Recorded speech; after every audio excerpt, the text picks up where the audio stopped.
ইটের বিশাল দালান, খিলান আর গম্বুজে ভরা এক রাজকীয় স্থাপনা। দূর থেকে দেখলেই মনে হয় যেন ইতিহাস কথা বলছে। ঢাকার বুকে দাঁড়িয়ে থাকা এই কার্জন হল শুধু একটি ভবন নয়, বরং শত বছরের স্মৃতি আর সংগ্রামের নীরব সাক্ষী। বর্তমানে এটি ঢাকা বিশ্ববিদ্যালয়ের বিজ্ঞান অনুষদের অংশ হলেও শুরুতে এর উদ্দেশ্য ছিল সম্পূর্ণ ভিন্ন। তাহলে প্রশ্ন হলো, কার্জন হল আগে আসলে কি ছিল? উপমহাদেশের অন্যতম দৃষ্টিনন্দন স্থাপত্য নিদর্শন কার্জন হল। এর ইতিহাস ঢাকা বিশ্ববিদ্যালয়ের থেকেও পুরনো, আর এর দেয়ালে লুকিয়ে আছে এদেশের সংগ্রাম, আন্দোলন আর আত্মত্যাগের অসংখ্য স্মৃতি।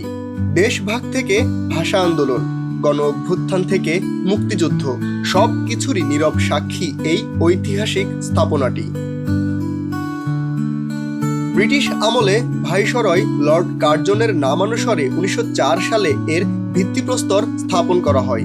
মূলত এটি টাউন হল হিসেবে নির্মাণের পরিকল্পনা ছিল, তবে কিছু ইতিহাসবিদের মতে এটি ঢাকা কলেজের পাঠাগার হিসেবেও পরিকল্পিত হতে পারে, যার জন্য ভাওয়ালের রাজকুমার অর্থ অনুদান দিয়েছিলেন। 1905 সালে বঙ্গভঙ্গের পর ঢাকা পূর্ববঙ্গ ও আসামের রাজধানী হলে শহরের গুরুত্ব বাড়ে। তখন ঢাকায় উন্নত স্থাপনার অভাব পূরণে ব্রিটিশরা বেশ কিছু ভবন নির্মাণ করেন, যার মধ্যে কার্জন হল অন্যতম। পরে 1911 সালে বঙ্গভঙ্গ রদ হলে এটি ঢাকা কলেজের ভবন হিসেবে ব্যবহৃত হয়, আর 1921 সালে ঢাকা বিশ্ববিদ্যালয় প্রতিষ্ঠিত হলে এটি বিশ্ববিদ্যালয়ের অংশ হয়ে যায়। স্থাপত্যের দিক থেকে কার্জন হল অনন্য। ইউরোপীয় ও মোগল স্থাপত্যের অপূর্ব সংমিশ্রণ এতে দেখা যায়। লাল ইটের ব্যবহার, খিলান ও গম্বুজ সব মিলিয়ে এটি এক রাজকীয় আবহ তৈরি করে। বলা হয় মোগল সম্রাট আকবরের ফতেহপুর সিকরির আদলে এর নকশা করা হয়েছিল।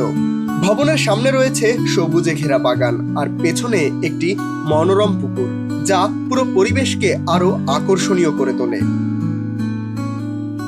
1948 সালে এখানে ভাষা নিয়ে গুরুত্বপূর্ণ বিতর্কের সূচনা হয়, যা পরবর্তীতে ভাষা আন্দোলনের পথ তৈরি করে। এরপর 1969 সালে গণ অভ্যুত্থান ও 1971-এর মুক্তিযুদ্ধেও এই স্থান গুরুত্বপূর্ণ ভূমিকা রাখে। আজও কার্জন হল তার ঐতিহ্য ও সৌন্দর্য অক্ষুণ্ণ রেখে দাঁড়িয়ে আছে। এটি শুধু শিক্ষার্থীদের নয়, ইতিহাসপ্রেমী ও দর্শনার্থীদের কাছেও এক আকর্ষণীয় গন্তব্য।